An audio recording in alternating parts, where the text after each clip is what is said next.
Bill asked me to line up a few speakers, so I'm going to introduce my boss here to you in a few minutes. Steve Fricke, who's the head of the board for the Board of Elections, I had an opportunity to be with him and his wife one night, and they need volunteers, and I think some of you guys here have volunteered before. And so we got talking. I said, yeah, in retirement, that's on my bucket list. And he said, well, what's holding you back? He said, we need people right now. And so I'm new, so I've only been helping with the elections for 2 years.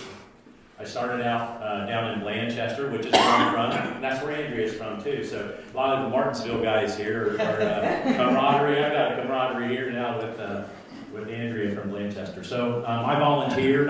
They said, how about, can you help us out as a PEO?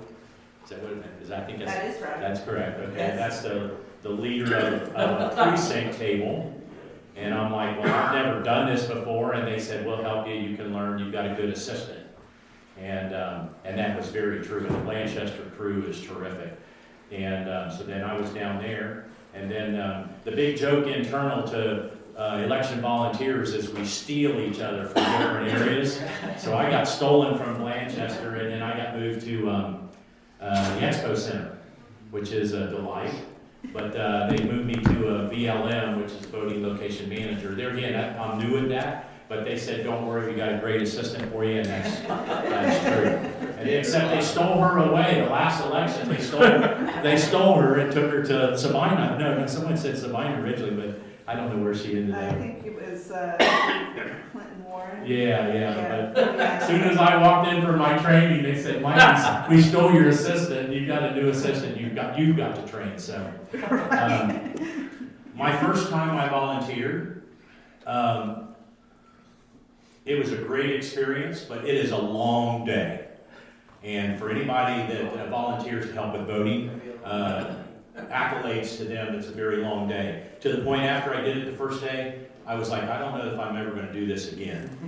But then over time, it's like, I should give it another try. So once you know that it's a long day and there's busy periods and very slow periods, and you know what's expected, it's not as long for me. So I will continue to volunteer as my health allows me to, and like many people, there's some people that do it for many, many years, but then over a period of time, they have to just discontinue and let other people take charge. So with all the learning that I've had in the last couple of years, right away it was like, hey, let's bring Andrea to our group. She can talk about I'm not giving her any format, I told her just talk about general stuff about election. There's a lot of stuff, and at the end, if things come to mind to me, I'll just do it and phrase the question to her and add some comments. So I'm going to introduce Andrea. She's humble. I have a bio I can read, but I'm going to bring her. See, she's nodding her head, so I know Andrea. So she's going to come up. She's going to talk to us about Board of Elections, and she might share some stuff about our recent election we just had. And there's a lot of very good things of checks and balances that are part of the process, and I think she'll share some of this with you. So, Andrea.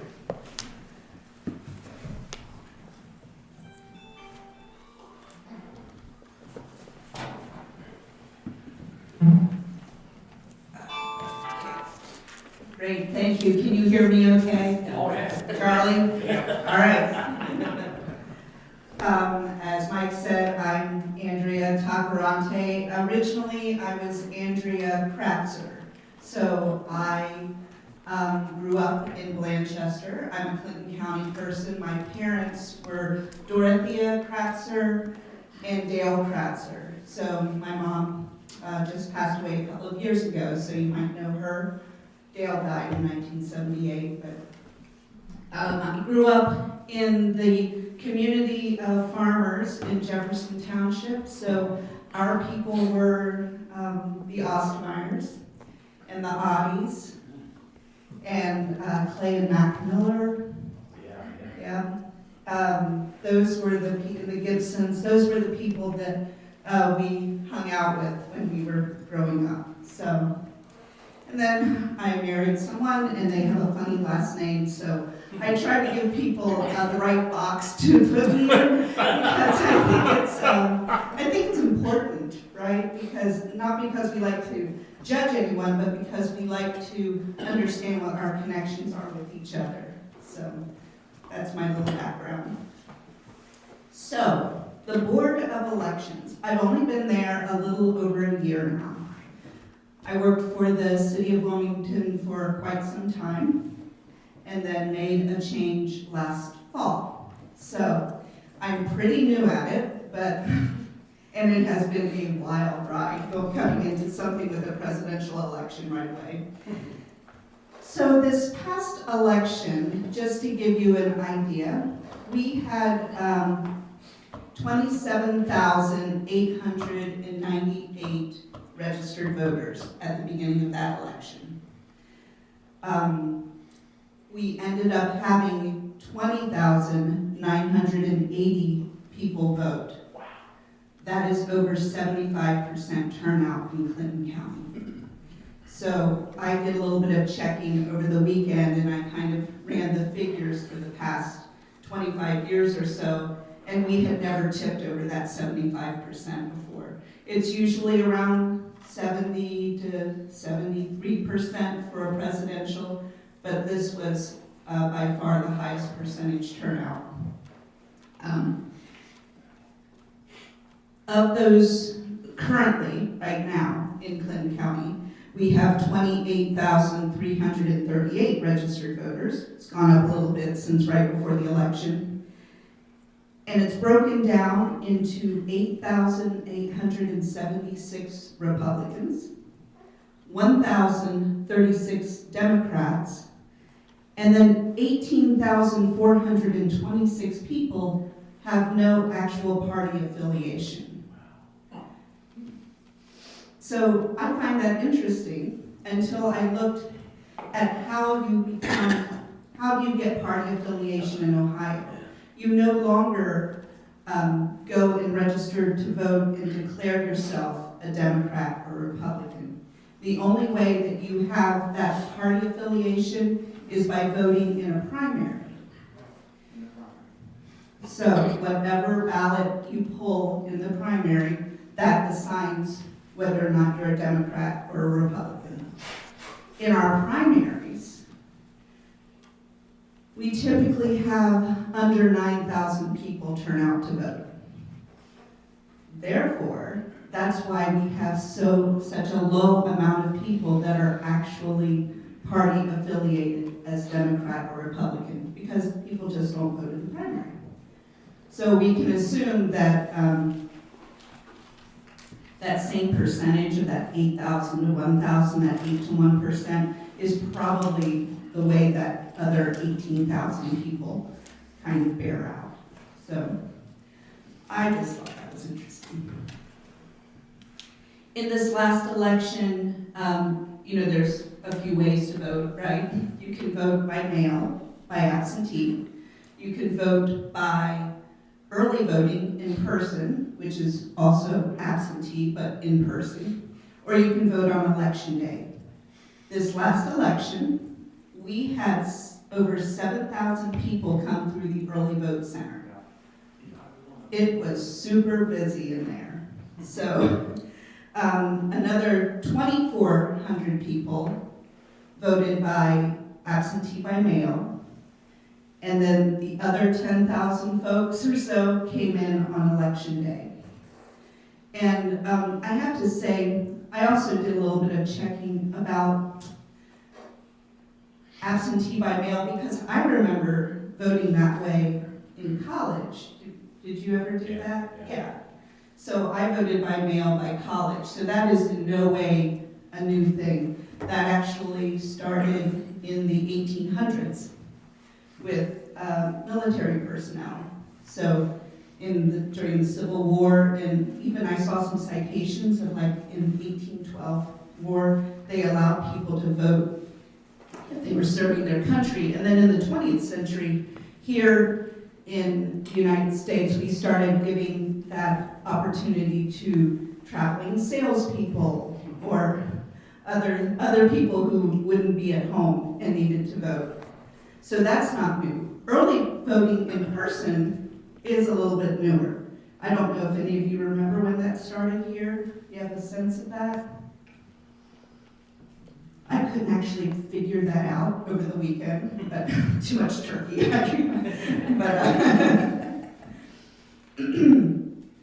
So you mentioned a little bit about the organization of the Board of Elections. So one of the things about us is even though we are in the business of doing political elections, we are completely bipartisan, completely neutral. We have a board of directors, 2 Republicans, 2 Dems. That means, so we have Steve Fricke, Jay Peterson, Terry Tababin, and Barb Saville. So that is completely bipartisan. There's a director, there's a deputy director. One is a Democrat, one is a Republican. 2 staff members, 1 Republican, 1 Democrat. Everything is completely bipartisan all the time because it is more important that it be fair and equitable than what our parties might think we should be doing. So we consider ourselves purple. That's just what we say in the office. If we have done our job right, you cannot tell whether or not we're Republican or Democrat. But that whole bipartisan thing, it affects everything that we do. When we run an election, out in the polls, everyone that you see there, that's a bipartisan team. We have 36 precincts in Clinton County, and those are divided up between 12 different polling locations. Every precinct has 4 people working, bipartisan team. Every voting location that has more than 1 or 2 precincts in it, they have a voting location manager and an assistant voting location manager, also bipartisan. It takes 160 people to run election day, just out at the polls. And somehow we have enough people in this community who step up every election and say, sure, I want to do that. And they come out and they work from 5:30 in the morning until whenever it gets done past 7:30 at night. And we call them volunteers. They do actually get paid a whopping $124 for their time. So, do you have any questions so far? What's Yeah. what's the total cost for you, for the total budget for an election year? Of course, I did not come with that information. You say 124, something, 125? Oh, you mean just for that? If someone can quickly figure that out on their phone or something, it costs for our polling workers, the cost to hire them, 124 times 160 gives you a ballpark. So 20,000 yeah. ish. $20,000. Yeah. Yeah, then we have another 16 staff people that work in the early vote center. So, and we run that for 30 days prior to the election. So that's another 12,000 or so that we use to pay them. So Elections are pretty expensive for Oh. vote. elections are very expensive. Yeah. I have 2 questions. Yes. One is I understand how people get registered by voting in the primary to take that ballot. Where are all the other independents, how do they get registered? Well, you have to, the way you get registered is actually by filling out a registration with the Board of Elections. Okay. The way that your party is determined is by what kind of ballot you ask for during a primary. Okay. So you can be registered because you just filled out a There's registration. no party on that. But there is no party on that. And so that's how all of the unaffiliated are registered. Okay. Another question has to do with the length of time they sit at the desk with elections, the volunteers. My wife wanted to do this several years ago, and she couldn't do it now. But she questioned whether they could do half shifts. In other words, two people would share a shift, one do the first half, another, and she was told that's not legal, you can't do it. That is not a thing. A poll worker has to come in from the beginning of the day till the end of the day. We can't manage half shifts. Now, we can manage, you just have to stay there all day. There would be no way to make sure that you had coverage on the second half of that day. Yeah, it is an all or It would make nothing it much kind. easier to get volunteers, you know? I know it would, but it's a hard and fast rule. Yeah. Yes? I know the bipartisan arrangement reflects currently existing reality, but would a truly independent or a third-party candidate person, not candidate, a third-party person who consistently votes, say, Green Party, would they be able to either serve at the polls or on the Board of Elections or in the office, or are they out of luck? Definitely at the polls, because we do have people that only vote issues that are completely, they do vote in primaries, but they specifically only vote issues. They are truly independent. Okay, in that sense. And those are kind of not, they're switch hitters. So if we need someone if we have a Republican, then we can put an independent with them, and that is considered bipartisan. Or if we have a Democrat, we can put an independent with them. Yep. That makes sense because you still have that, they would look out for, not for the other person's party, but for other interests. Exactly. So, okay, well, that's good to know. Yes. So this is a technical question. If you don't know it, that's okay. I'm a Republican. I come in to vote in a primary, and I decide I want a Democrat ballot. My understanding is that doesn't switch me in the records as a Democrat. There's some kind of how many times do I vote one party or the other so that I'm not triggered in the system with a switch. And if you don't know that, that's okay. I don't know, it is a little bit complicated and convoluted. It looks back at 3 different elections and the majority within that 3 elections.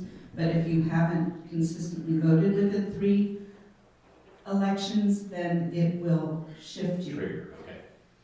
So, yeah. Yeah, and for those that vote regularly, that's kind of what I believe they're told. That's what I've heard, that if you vote once, it doesn't automatically switch you, but there may be more to it than that. There is more to it than that. You can vote once and have your party switched for sure. Matt, this happened to me.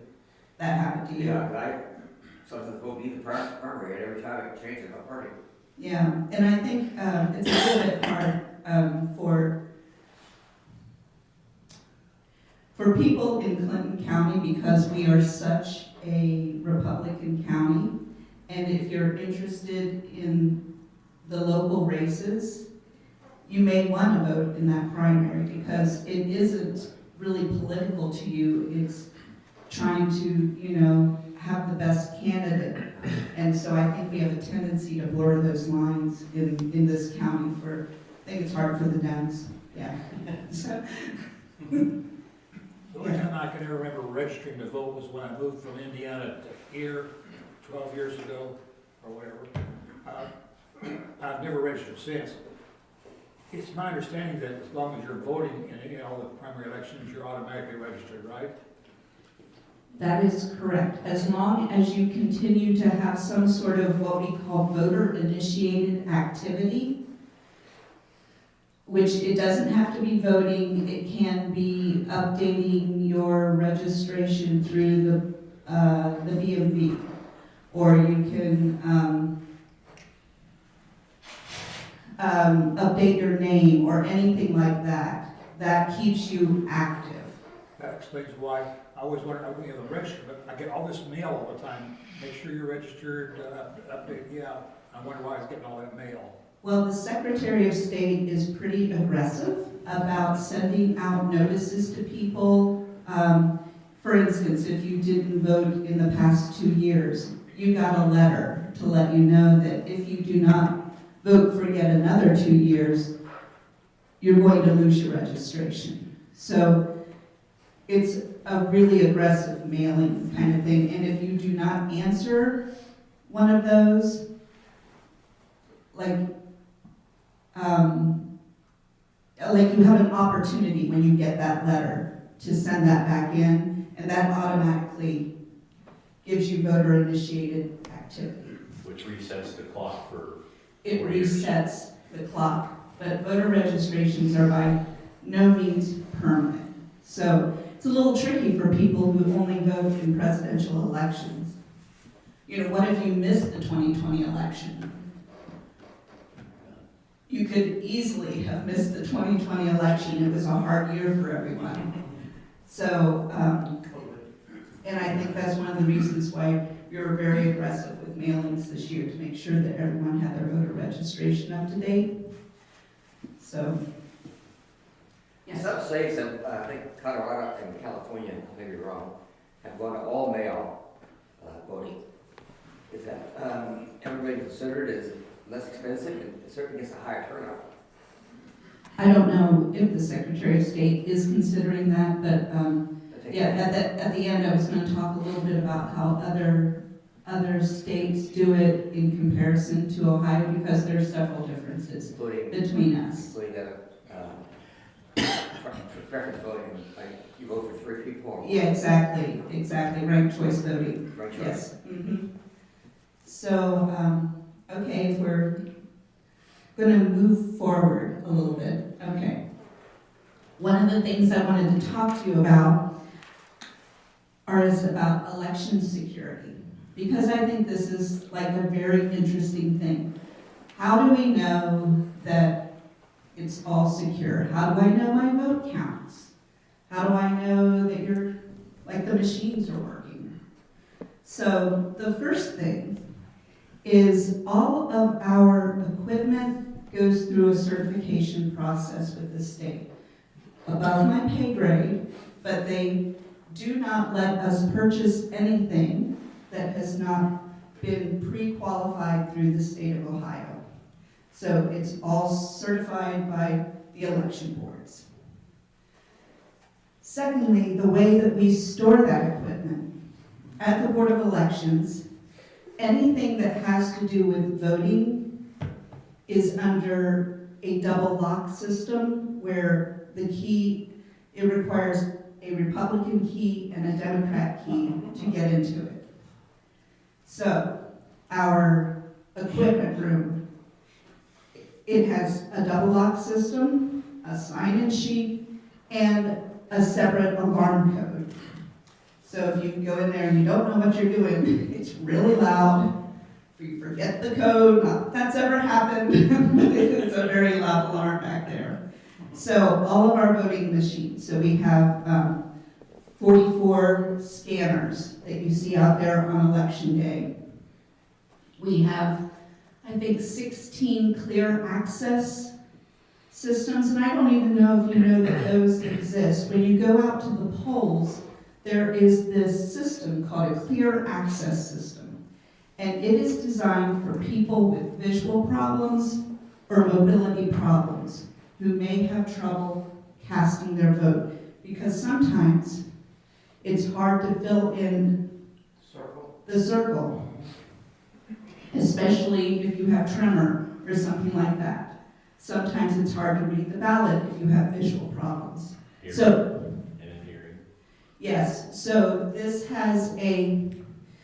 system, you go up to it, you put on headphones, it reads the ballot to you, and then you are able to either touch the screen for who you want to vote for, or you can press, there's also like a keypad. If you have visual issues, it's a keypad that has Braille, and it also has like an up triangle, down triangle, big circle, so that you can feel what you're doing.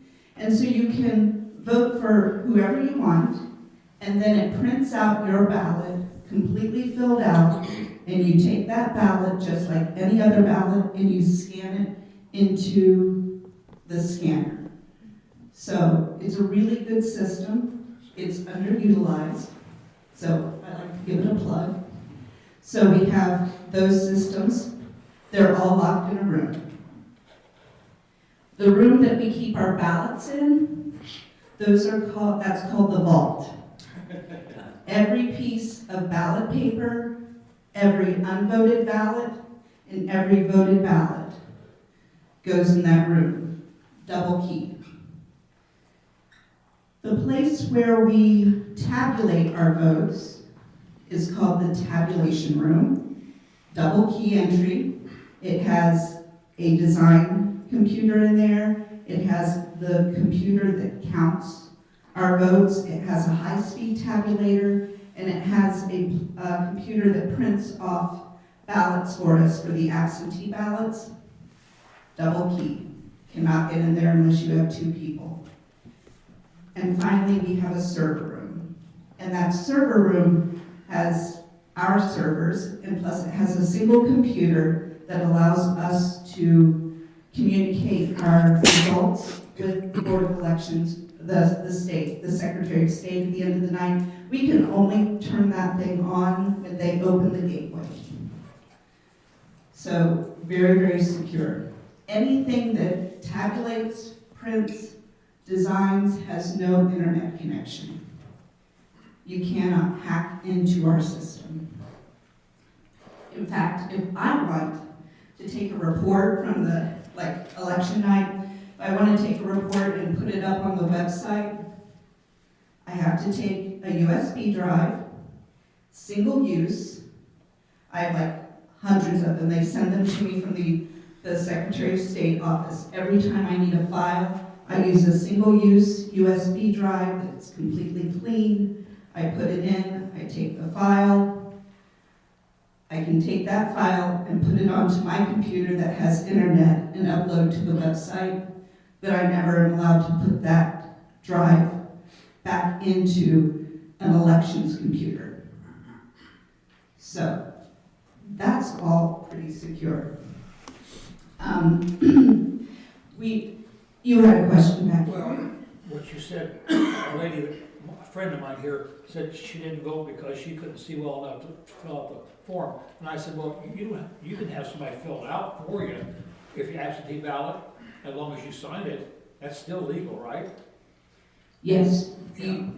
they have to, the person who votes has to sign it, I but didn't you know that can, was available. you can have someone help you. Yeah. And if you come in for early vote and you don't have someone with you, we will assign a bipartisan team and we will help you do that. That's good to know. Yeah. Yes. Yes. Thinking about security, and I never thought about this before, but you have voting spots, whatever you call them, all over the county. When do you deliver those machines, and how are they guarded? You know, I mean, do you have people deliver them at 4 o'clock in the morning, or how do you do that? All right, yeah. So the machines are delivered on the Monday before the election. So everything has a chain of custody to it. So we send them out to the locations. We require that the locations have them in a locked area that no one enters until it's time to start the election the next day. On everything that we send out, there are locks and seals, and those numbers are charted. So on the voting machine, it is sealed with this little blue tab. If you pull that off, then you can tell that it's been pulled off. When the election officials come in, they look at that blue tab to make sure that no one has opened that machine. So they compare the number on that tab, they make sure it's not been broken, and then they compare it with the number it's supposed to be. So there is 24 hours where the election machines are out in the wild, but we have done everything we can to make sure that they are not tampered with. So everything has a tamper-proof seal on it. Yes? In talking about security measures, I haven't heard you say anything about cameras. Are there any cameras? There's cameras everywhere. You do not want to adjust anything in our offices. Do not pull anything, don't pick anything. You are on camera all of the time at the Board of Elections. It is, every single room has a camera in it that we have access to. Also, our Dropbox at the front of the building also has a camera. Outdoors. And that footage is put up on the website. Oh, really? Yeah. If you, It would be very interesting to know. you'd be surprised at how many people watch it. You mentioned the drop boxes. Is there a law about somebody putting something in the ballot in the drop box for someone else? Like if you have 2 or 3 from your family, Yeah, you're not permitted to do that. you know, put one in? You can only put your own ballot into the Dropbox. If you're bringing a ballot in for someone else, then you need to come into the Board of Elections to our office, and we actually have you sign an affidavit saying that you're returning the ballot. Mm-hmm. Have you had any, in many areas, the election people are having threats. Have we had any in Clinton County threatening the election workers? That's No, happening in many states now. no, I mean, occasionally you might get someone who's wound up, who might make an angry phone call or something, but nothing Nothing like Georgia or someplace like that. Nothing like that, although we do take precautions. We open mail with gloves on in case, because fentanyl was sent to boards of elections in the November. So we brought, Here? no, Okay, okay. but in the United States and other places, so out of an abundance of caution, we implemented a procedure where we always have gloves on when we open our mail. And we also have Narcan on hand in case someone sends something to us, we can administer that. It's a shame. Out of an abundance of caution. Then we have the rotating police sheriffs. And we have, on election day, we have lots of police presence. We ask them to run through. We also have a Marks radio that where we can communicate with the Secretary of State's office or to law enforcement on election day if we need to. And if communications would go kaput for any reason. With all your security, wasn't there a lady in Hamilton County just a couple of years ago that they found that had voted multiple times?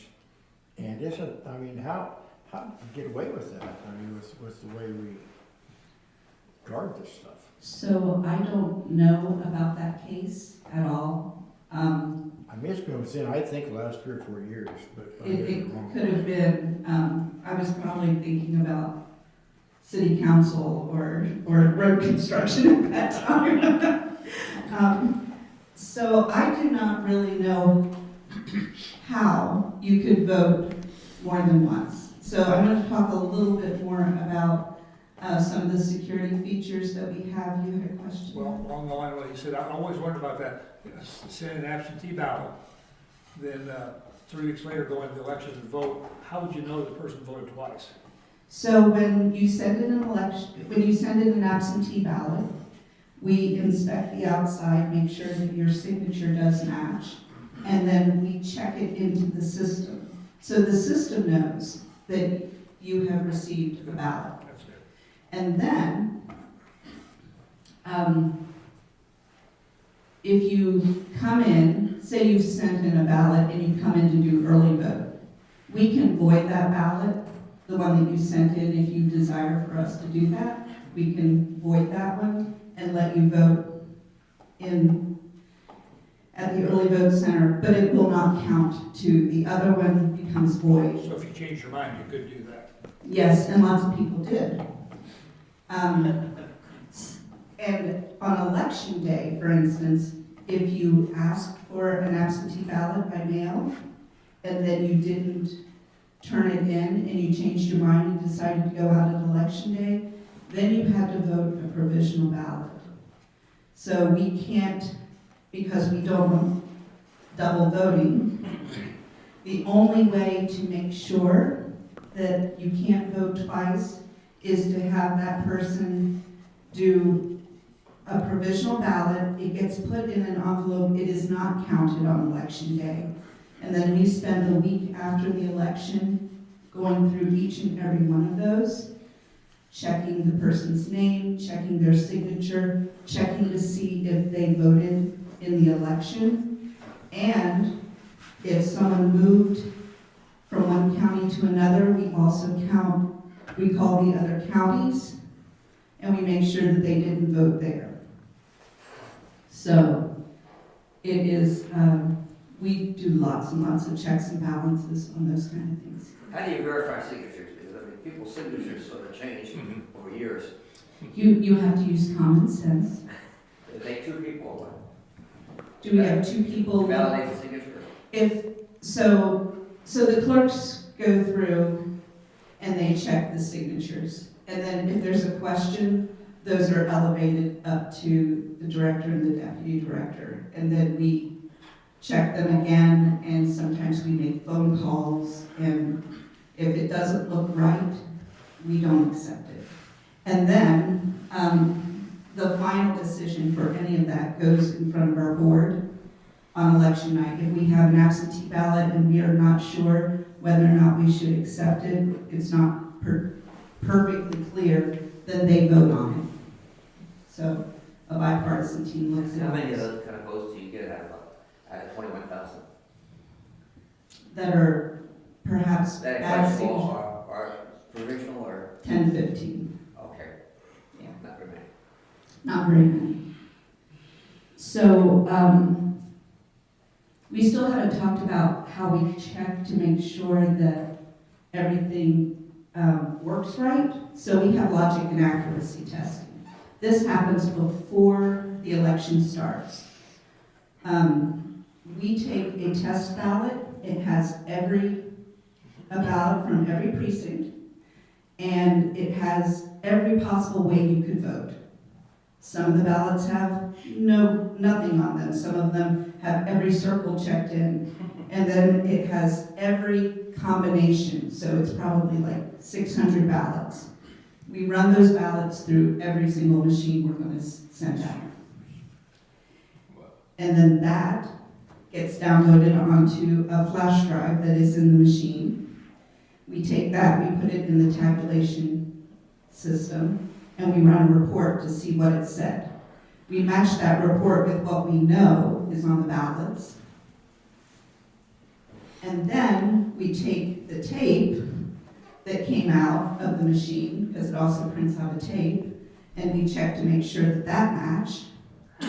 And then we take those ballots and we run them through a high-speed scanner, a different scanner, and we check those numbers against the sticks and against the tape.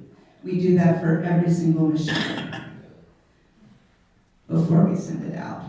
And anything that we send out, we do that kind of logic and accuracy testing. This is open to the public if you're really looking for a good time. How long does it, I would think that takes about a week.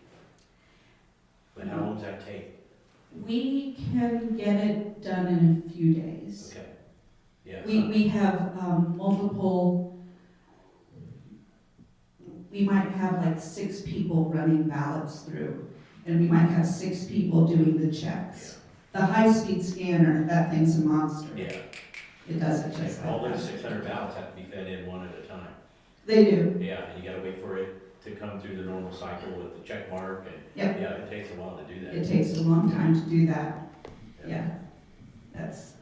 And we have to have that done before early voting starts.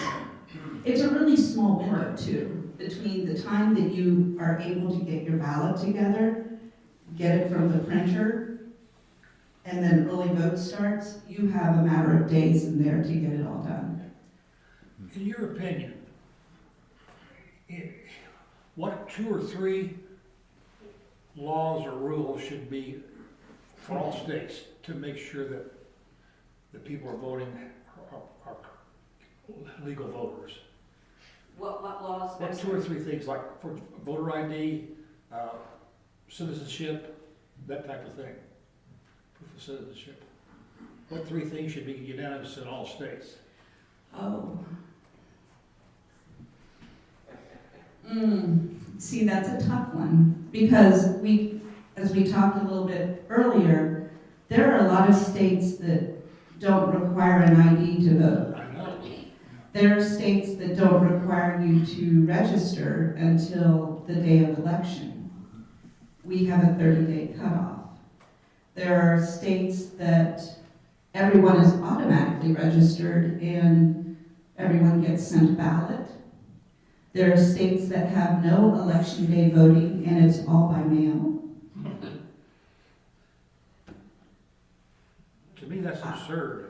I don't, The states can be that different. One of the things they're always talking about is we should have a picture ID. I think all states should have a picture ID. You agree with that? I think our system of having a picture ID does make sure that the person who is voting is the person who is voting and that they are eligible. And Ohio is one of the strictest places. Yeah. So, and I think you do walk a fine line because you do want to make sure that everyone has a reasonable opportunity to vote. So you don't want to make the benchmarks too complicated that a person that might be having some challenges would not be able to exercise their right to vote. But I think right now, it's all doable. So. You have problems with the picture ID, like somebody at the desk saying, you know, I don't have a beard, I have a beard, you know, or they say it's not, I don't think it's the person. We have not had a lot of that. We do ask that they look at the ID, but once again, we try to stress common sense. And luckily, we're a small community. We're not dealing with the same kind of thing that a very large community, you know, we kind of, if you don't know them, someone else probably does. You know, it's kind of like that here.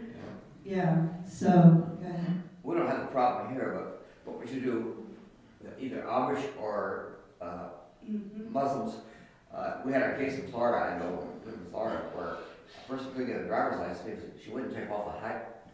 The hijab. Yeah, and that went to the court, so we have no problem like that here, do we?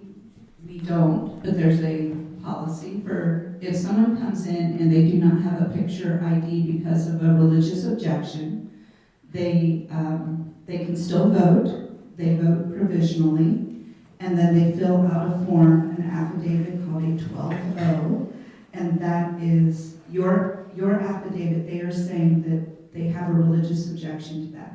But then, if we have those, we have to immediately send all of that to the Secretary of State, and they do research to determine whether or not that person has ever had a picture ID taken. If they have, then the 12-0 is not valid, and the vote is not valid. So we double check in the state of Ohio if someone claims religious. None of that in this county. I don't think we've ever done a 12-0. Maybe we have, but Only one case in the state of Florida, I remember. right, but it's prevalent enough that they have a policy for it. You probably have it in Stark County. Huh? Probably have it up in Stark County or. Yeah, maybe where you have an Amish community that maybe someone would like to vote but doesn't do the state ID thing. So, talked about no connection, talked about bipartisan. The scanners, they're interesting. So if you go to a scanner on election day and you have a ballot, let's say you have an absentee ballot, you palmed your ballot, and you've decided to run two in, like you checked in once, and you're gonna slide in a second ballot. Those scanners will not even accept an absentee ballot. They're coded differently. The scanner also knows if the ballot doesn't belong to that polling location. It simply will not accept it. It makes a terrible noise. Everyone loves it. So we have all of these like kind of subtle safeguards the day of election that that make it really, really hard for people to feed extra stuff in there. And then after everything is said and done, so the election cycle is about 4 months actually. Like election day is one day. So 90 days ahead of time, we start doing petitions and we start figuring out what is going to be on the ballot, and we have to design that ballot, and we have to make sure that it's exactly like it's supposed to be, and double check and double check and double check. We also have to rotate the names for every race. If you have 6 presidential candidates on every precinct, they will be in a different order to take away advantage. So, but you have to make sure that all of your design is done that way. At the end of the election, on election night, all we count, the first thing that we put out are absentee numbers. We're not allowed to count anything. We can scan things in, but we can't tabulate those votes.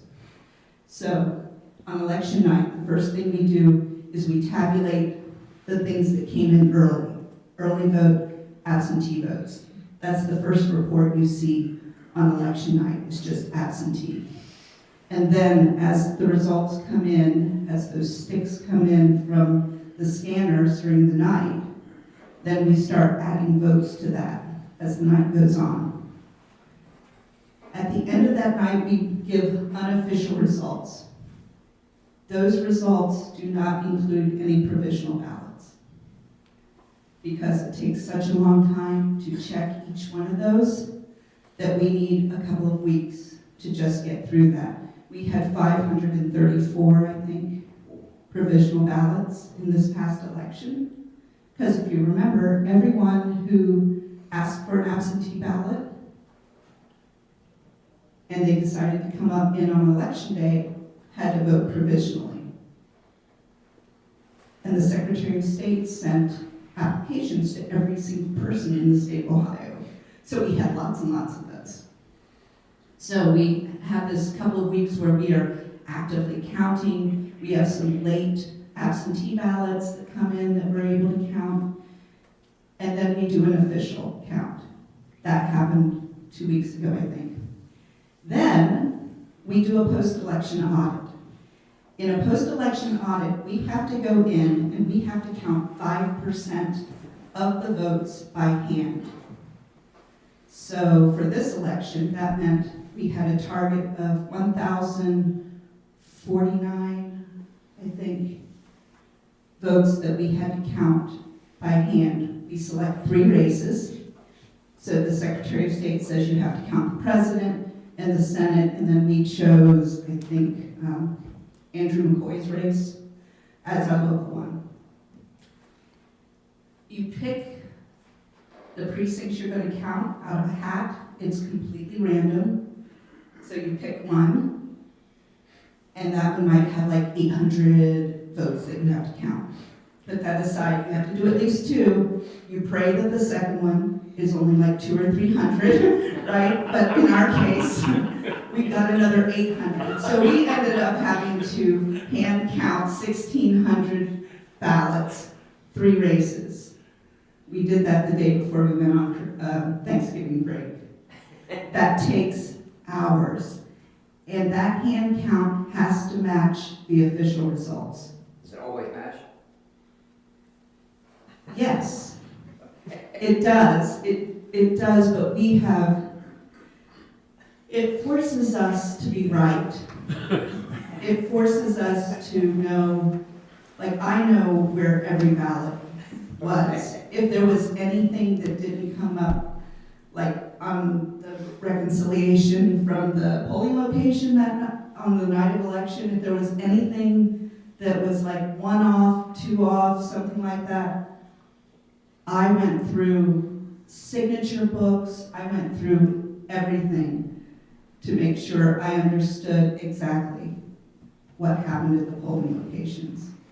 So we know to the vote whether or not it's right. Do you have a deadline for when you have to certify the votes? We do. The deadline for certification for this election was November 20th. Like in California, there's still one congressional election that has been certified. It's 190 votes difference in the right choice voting. Oh, what, if there's, okay, I'll qualify that. As long as there's no recounts, you have to certify by November 20th. But if something is so close that there's a recount, then you, What's the law in Ohio regarding recounts? I think it's 1%. 1%? Don't quote me on that. No, that's okay. Yeah.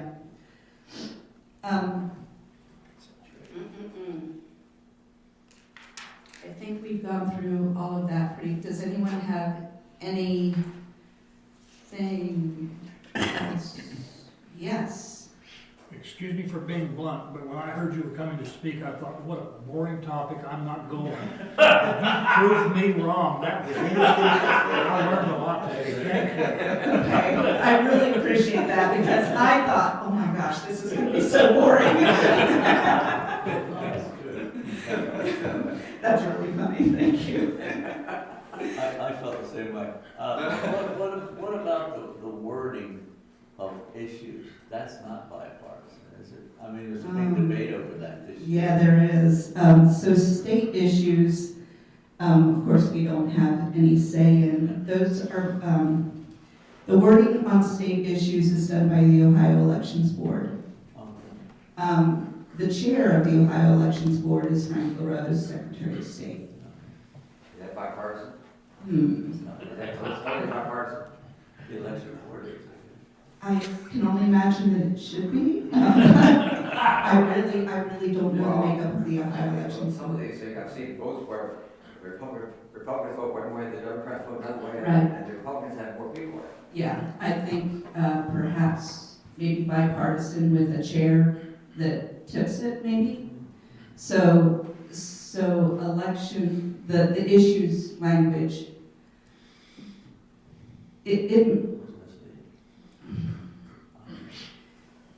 I was surprised, let's just say that, I will be as neutral as that. I was surprised with the way that the issues, sometimes the issues are written.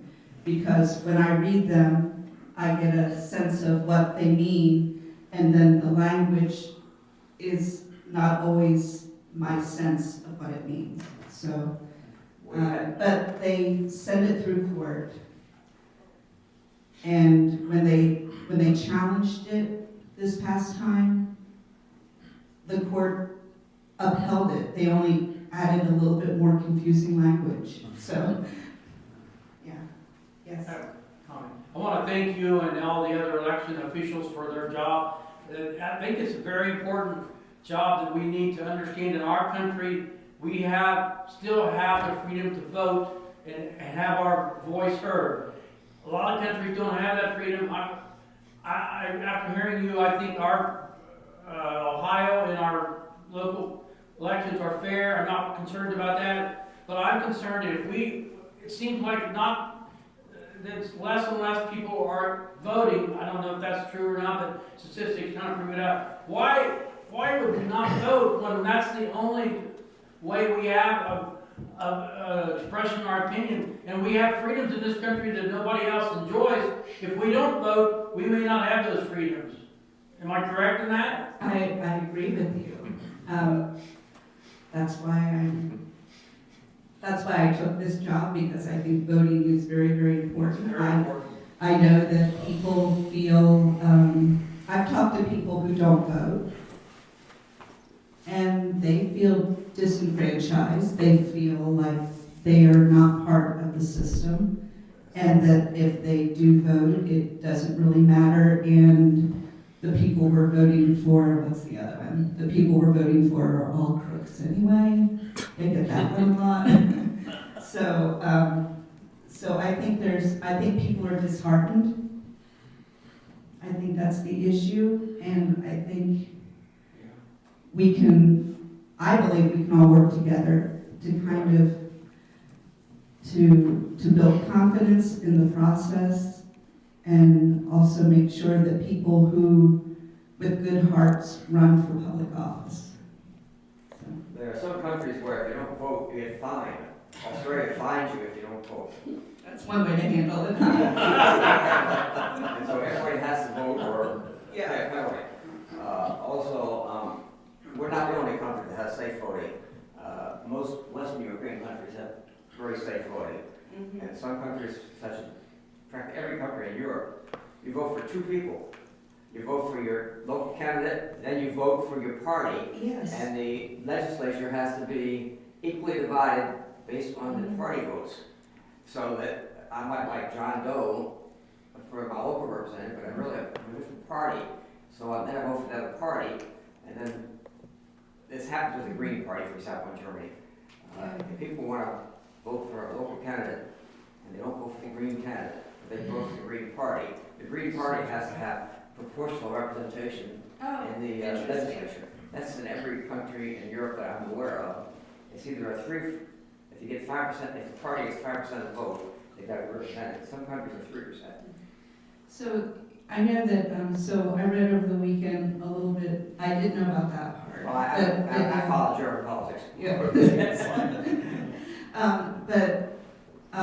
So in Ohio, we have a plurality vote versus a majority vote.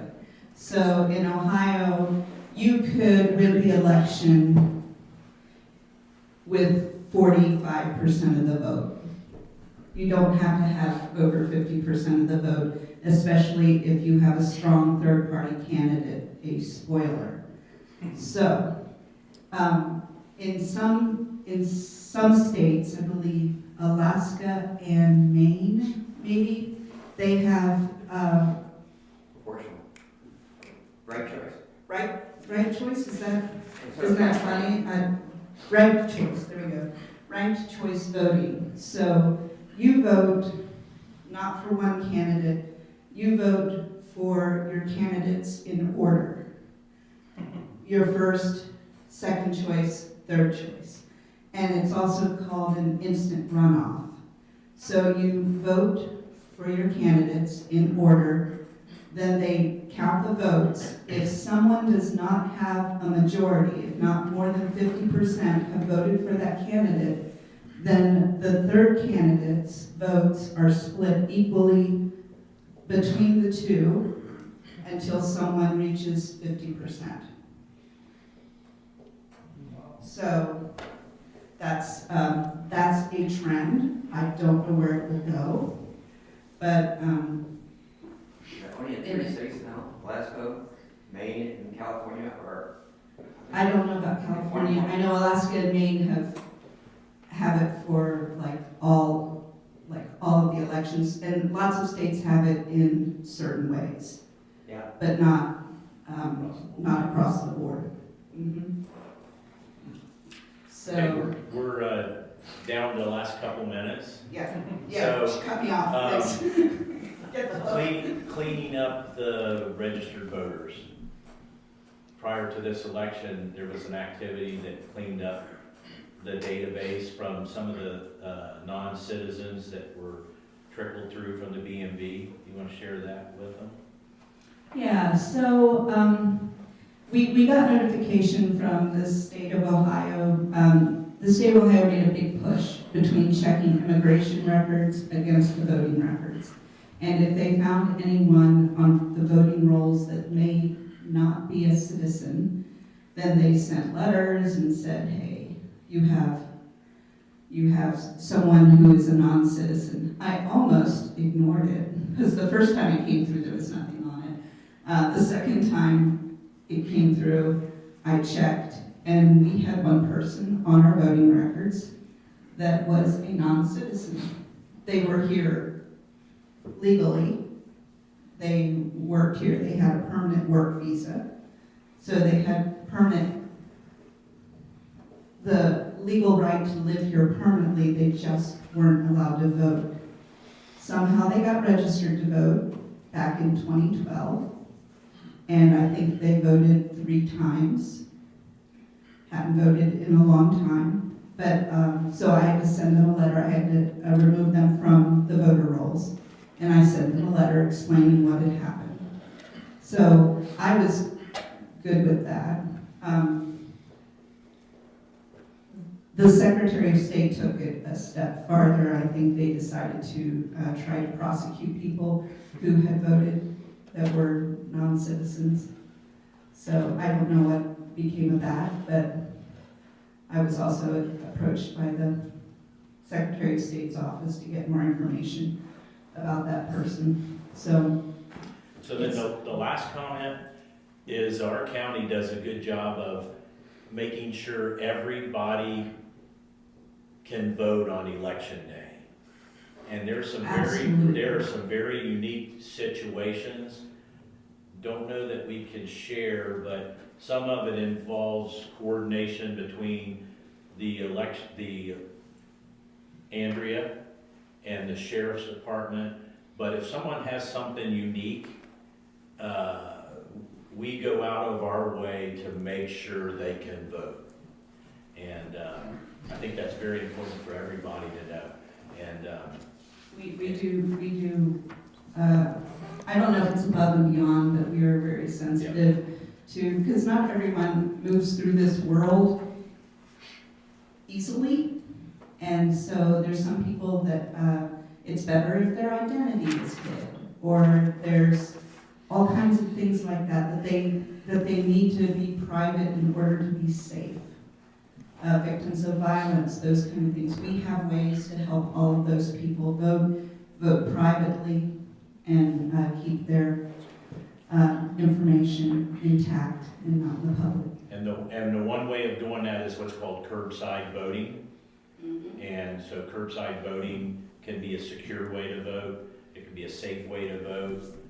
It can also accommodate people that have some mobility issues that can't get inside a building to vote.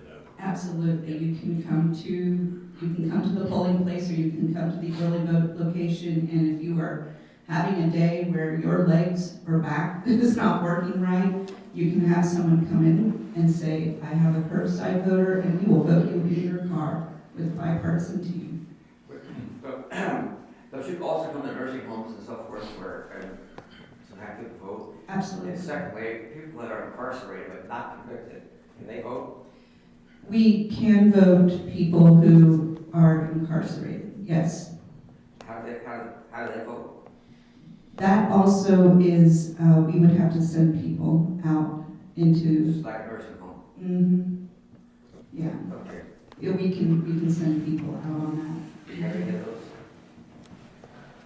We do not have anyone who asked for that who was eligible. Because there are certain things that make you not eligible to do that. Allow prisoners to vote. Mm-hmm. I think Maine is one of them.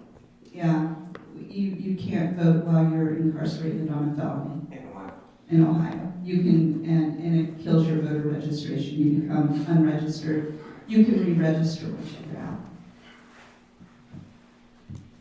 Thank you. Is that it? That's it. Thank you. Okay, well, thank you so much.